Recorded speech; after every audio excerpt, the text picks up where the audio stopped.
Ota 18 yil, 19 yil, 20 yil bir qizni katta qiladi. Kaftida ko'tarib katta qiladi. Dunyolarga almashtirmaydigan ne'matim deydi. Ne orzular bilan bir qizni uzatadi. Bechora qizcha borgan joyda otani uyda malikalardek bo'lib o'sgan. Otani malikasi bo'lgan, otaning erkasi bo'lgan, qalbini to'g'ri bo'lgan, lekin bir xonadonga kelin bo'lib borib bu yerda ozor ko'ryapti. Jabr ko'rsatishyapti. Biz imomimiz elning ichida yuribmiz.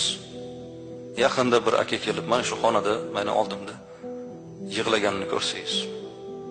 O'zi bitta qizim bor qor aka deydi.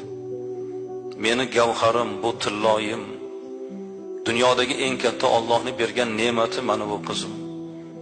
Meni qizim, shu qizim meni ko'rmasa ichki qoladigan darajada. Shunaqa mehr berib yuborganman.